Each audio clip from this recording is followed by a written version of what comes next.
Hello everyone, welcome back to the channel. Today's video is going to be a response to a fellow viewer's question from last week in last week's video. They had the question, what is it that you feed your GOODEIDS? So today's video is going to be about that. I'm going to share with you folks what I feed my GOODEIDS in my fish room. So a lot of this is through trial and error, but also what I have learned as a pet nutritionist.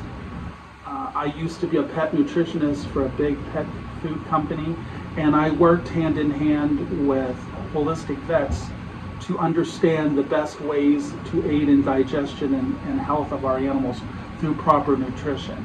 And I used to travel between 4 different states consulting and assisting people with their pets. So this is where I've come up with the concept of the diet that I feed. So to explain my diet, I would call it biologically diverse and biologically acceptable. What do I mean by that? I'm always trying new foods to see what the fish like and what they don't like. A biodiverse diet gives them more of a framework for all nutrients that are needed. If you're feeding the same products over and over again, not every product has every vitamin and nutrient that your fish need and require. So that's why a biodiverse diet is more appropriate, so that you're making sure you're giving a whole, holistic diet. But then let's be honest, how would you feel if you were eating mashed potatoes all the time? It'd kind of get a little boring. So along with biodiversity, I do what I call biologically acceptable. And what that means is I'm feeding an ingredient that would either occur in their environment or would be close to an ingredient found in their environment. For instance, a carnivore fish, I would be feeding them protein sources that either would come from their environment or are close and similar into what the organism would be. Plant matter, I'm feeding algae, things of that nature. What I'm not feeding is products that contain corn, wheat, and soy. And from what I have learned through veterinarians and just from my own research, corn, wheat, and soy are nothing but cheap fillers. There's no nutritional value to them. So why are they put in fish food? It's a cheap filler.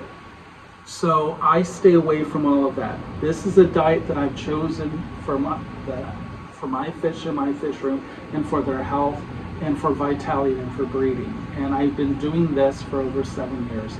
And although I've changed my mind on a few items over time, I really find doing a biodiverse diet that is not synthetic, that is as close as natural as possible to what they would have in the wild. I do not do processed foods at all. Prime example, what do doctors tell us about eating processed foods? The same would apply to your fish.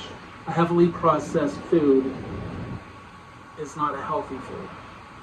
So I'll get into more of that in the future, but today we're going to talk about the diet for GOODEIDS. GOODEIDS are classified into a couple groups.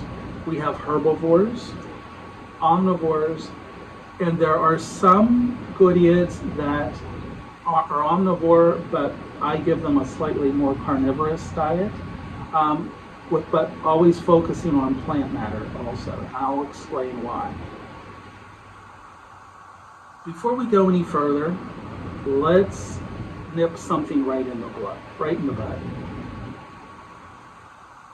There is no such thing as an all-inclusive food that's acceptable and nutritious for all fish. Each fish has a different requirement. And you can't just go out and buy one particular type of food that's considered community food, feeding your fish. Over time, your fish are not getting some of the nutrients they may require. So I'm not a big fan of these all-inclusive diets. I buy into a well-diverse, biologically diverse diet. So what do I feed? Let's start out with herbivore.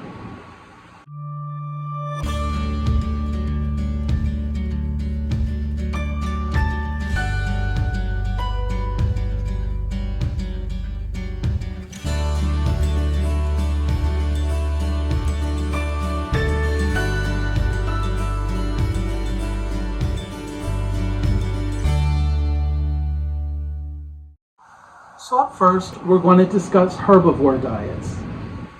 I find that these fish are fed some of the most inappropriate foods, especially what's available in the hobby. So one of the things to remember is if you're not feeding herbivore fish the proper foods and not foods that are packed with nutritional fibers such as plant matter, it can cause an onset of health issues. But first, before we go any further, one thing I like to talk about first is I'm not going to recommend any particular product. That's not what I'm going to do. My goal is to teach you how to read and understand a label so that you can make the choices for yourself. First and foremost, I don't do processed foods and I don't do chemically enhanced foods. They're off the plate. But there are so many other things out there that you may not consider to feed your fish that are actually really good sources of nutrition. Let's understand reading a label first.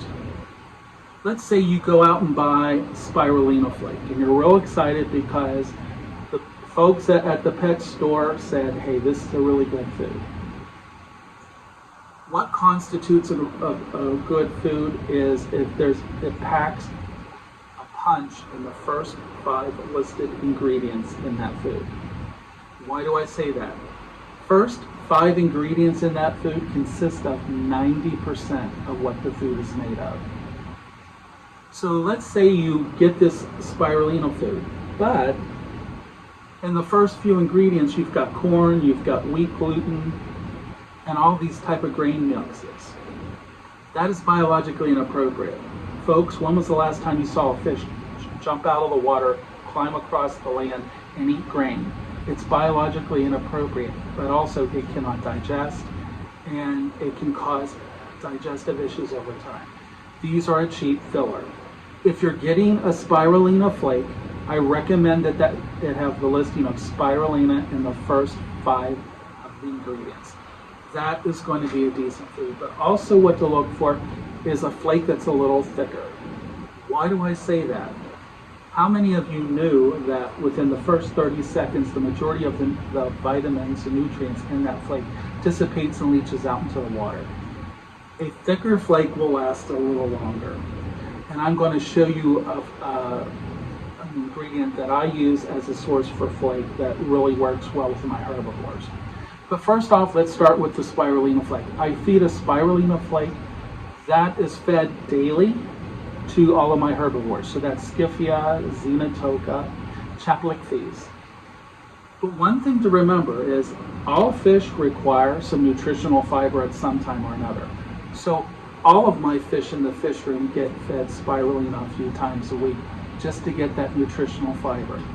What is so important with that nutritional fiber? Nutritional fiber helps keep the digestive tract clean. What we have found with herbivore fish, because most of their diet consists of plant matter and very hard structured ingredients, it needs time to fully digest in their system. So a herbivore's digestive tract is longer than an omnivore or a predatory fish. So with that tract being longer, it needs help being pushed through. So a lot of plant matter will help with this. This nutritional fiber will help push this through. Why is this important? If herbivore fish are getting fed a lot of organisms for protein, and you're not getting the nutritional fiber through the plant matter to push through their digestive tracts, a couple of things can happen. They can get a bowel block obstruction, constipation, and over time, if there's severe constipation, gas will form in the digestive tract, which will then cause, you guessed it, bloat. But there's a couple different types of bloat. So let's say goldfish. If a goldfish is not getting enough nutritional fiber, this is where swim bladder comes into place. Swim bladder is usually triggered by constipation. That's why it's important to have that nutritional fiber. Malawi cichlids are prone to bloat. It's the same principle. Malawi cichlids eat a lot of plant-based. Yes, they get some protein, but remember they're getting that nutritional fiber too, to push through their system. And if they're not getting that push through their system, this is where bloat comes into place. But this same situation happens in Scyphia. So when I first got Scyphia, for the first 6 months, every so often I was getting a fish or two that was bloating out and dying. And I'm like, what's going on? Water quality. And then I finally remembered, oh, they're herbivore. So I increased the plant base in my Scyphia and Xenotoka lines. What did I see? No constipation, no bloat. Over the years, the last 7 years, I've done quite a few different ingredients. But over the last year, there's an ingredient that I've started using that I think is my silver bullet. And it's nori seaweed. So I buy this in bulk. I have it where it's gently dried. It's not it's not processed under high heat. And the reason for it is, how many of you have seen nori that can do this?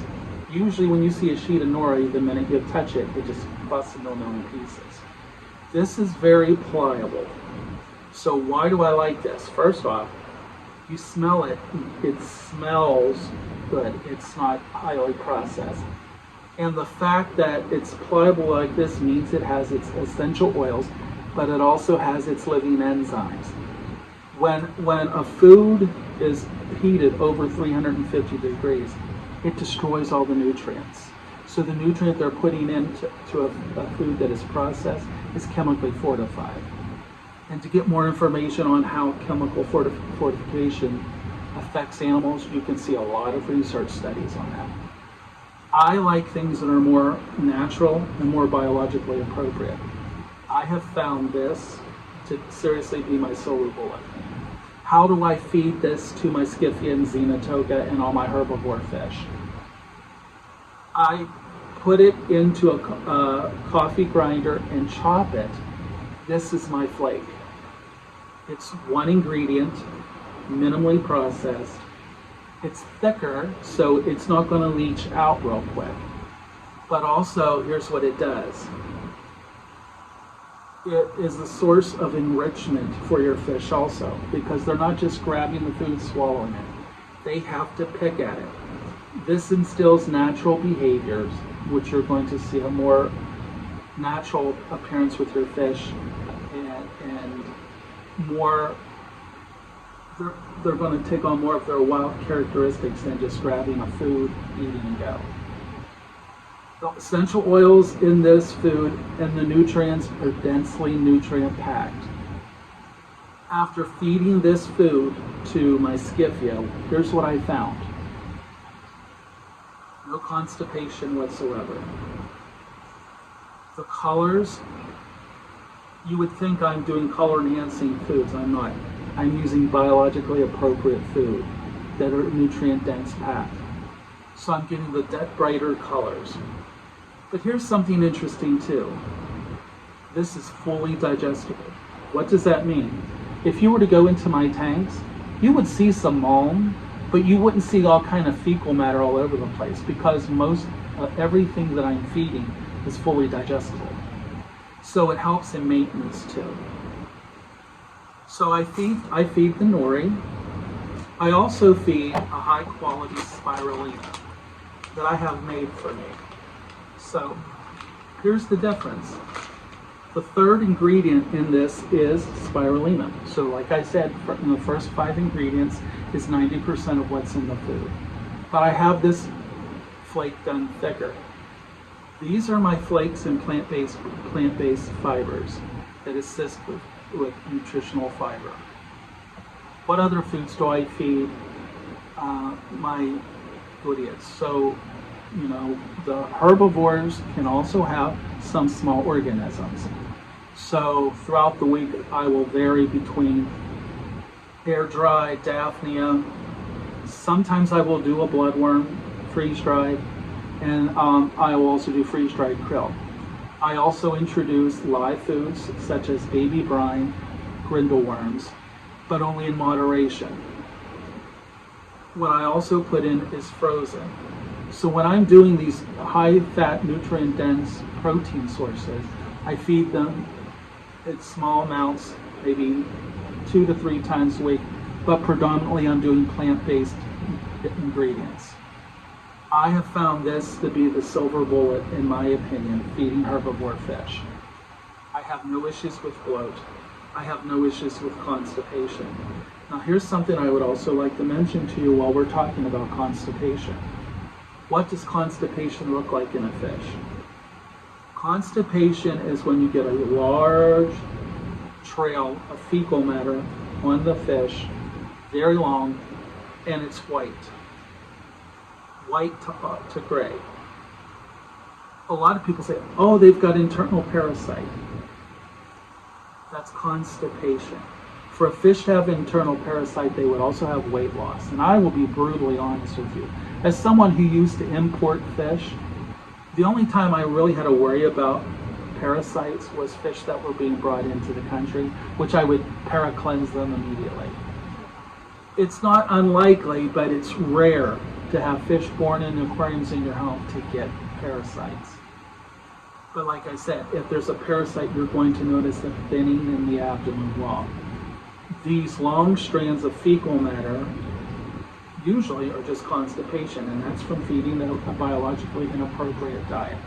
So one of the things I find interesting in some of these commercials, not all, but quite a few commercial foods, and some very popular lines, is there's a list of ingredients of one. In the first 5 ingredients, there's corn gluten, wheat gluten, and are you ready for this? Shelled hulls. You're feeding hulls of a grain to your fish. Where's the nutritional value in that? When you're feeding all of this biological inappropriate food, the fish's digestive system goes into shock. They can't process it properly. This is what causes the constipation. In my personal opinion, from feeding GOODEIDS over the last 7 years, the most acceptable biologically appropriate diet for herbivores are whole foods, single ingredient like this, and biologically appropriate ingredients. So that's what I feed herbivores. Next, we're going to talk about omnivore.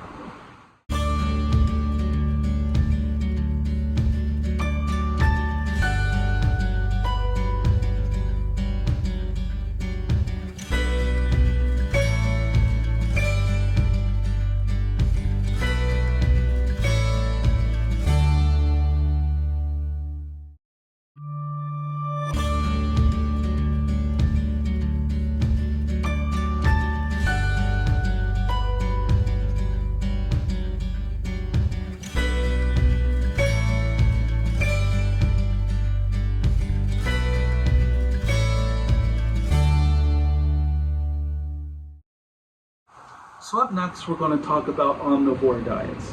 Now this diet can encompass quite a few different GOODEIDS. What I find is I try to stay away from feeding a full predatory menu to GOODEIDS because I feel that it just doesn't apply to most fish. But some fish require some living organism or living protein source. And I'll talk about that, but I kind of phase it together with omnivore, so I hope that doesn't sound confusing. Omnivore fish can eat a plethora of things.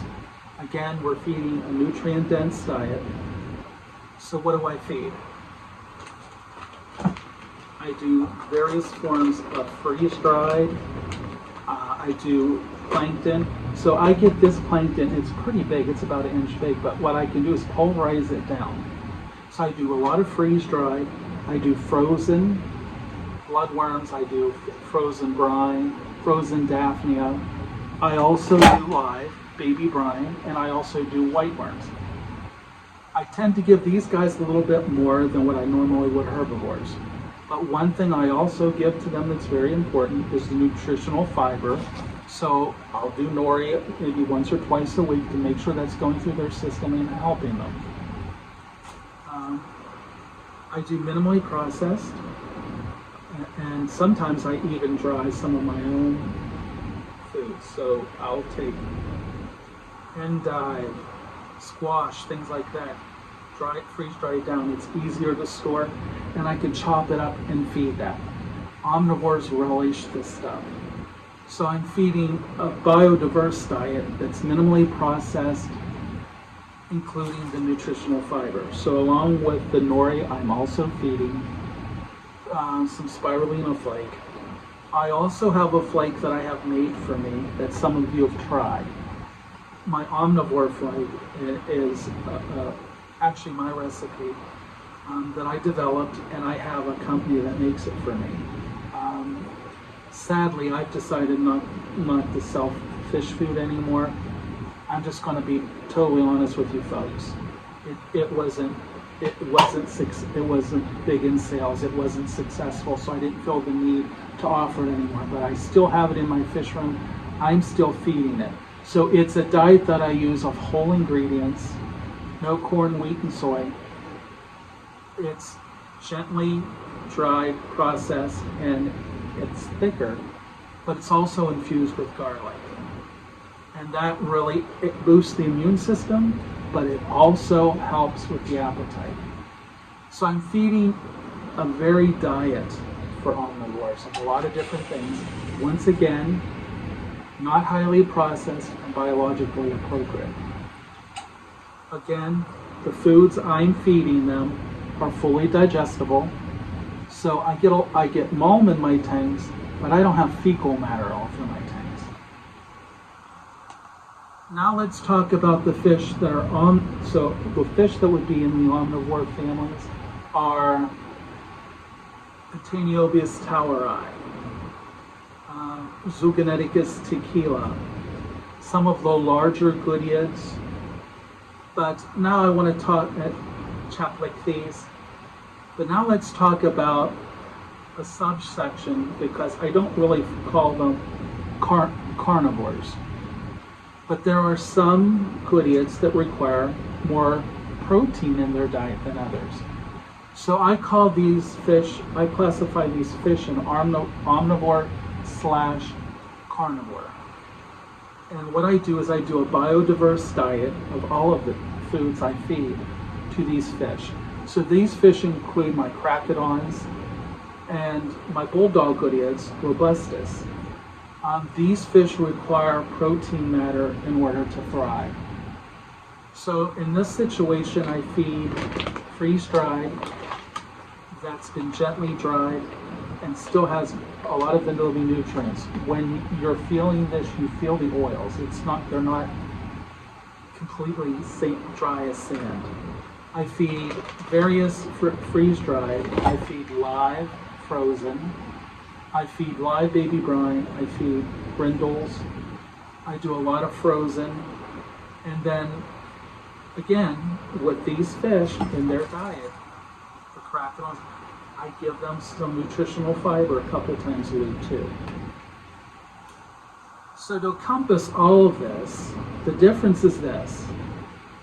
Herbivores have to have a very strict diet focused in on a lot of plant matter with the occasional living organism or a protein source thrown in.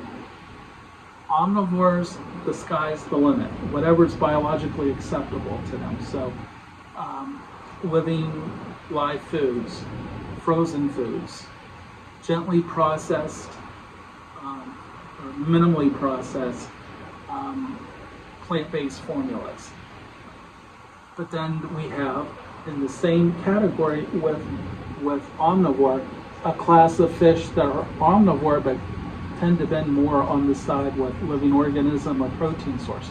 And those are the crocodons, the robustus, and some of the largers.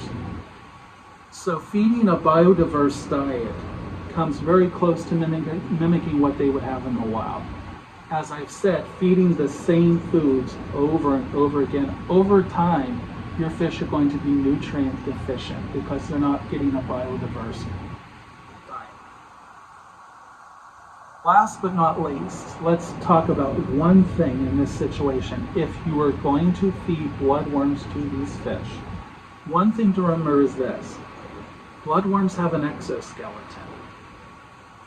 So make sure they're getting plant-based nutrition also for fiber to push that through their gut. So this kind of goes off topic a little bit with GOODEIDS, but I think it's important to mention this.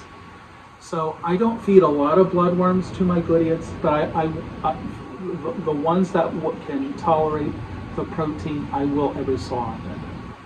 But a lot of you out there are afraid of feeding bloodworms because you've heard a lot of horror stories. What is a bloodworm? Bloodworms are the larval form of a mayfly. So the thing to remember in their larval form, these organisms have an exoskeleton. Why am I mentioning this? I want to try to find the best way to explain this because I don't mean any disrespect to the person. There have been people in our hobby that are saying, don't feed bloodworms, they'll kill your fish. And maybe about less than a year ago, we had a YouTube creator that had an issue with cories. They were and if he sees this, I mean no disrespect to you. But as a pet nutritionist, this is my opinion on this. This is what I feel could have possibly happened. I am by no means a vet, but as a certified nutritionist, this is what I think happened. This person was gut loading cories with bloodworms. And most people that are breeding will agree that gut loading these fish with high fat, high amino acid foods helps the female produce more eggs. But here's what was happening. The cories were getting nothing but bloodworms over a series of days. What would a cory fish eat in the wild? They would be eating microorganisms, but they would also be getting some plant matter. They would be chewing on decayed, broken down plant matter in the bottom of the floor of the lake or the river, wherever they are. That's nutritional fiber. So, if you're not feeding your cories nutritional fiber and you're gut loading them to produce eggs with such as bloodworms and blackworms, what happens is with those exoskeletons in the bloodworms, eventually over time, if there's no nutritional fiber to push that through the gut, what does it do? It blocks and impacts the intestinal tract. It then causes constipation. With that happening, then a bacteria starts growing in the intestinal tract, which then forms a gas, and that's where you get your bloat and die. Respectfully, I think that's what happened to these cories. But without a necropsy, you could tell. But just from what was shared and from what I know about nutrition, that is what I think would happen, because I see it all the time when people are not feeding a biologically balanced and appropriate diet. So what I always tell people, I don't care if it's a herbivore or a carnivore, every fish has to have nutritional fiber in their diet at some point to assist in evacuating their intestinal tract. So that went off a little off topic from GOODEIDS, but I wanted to touch base on that because that was something.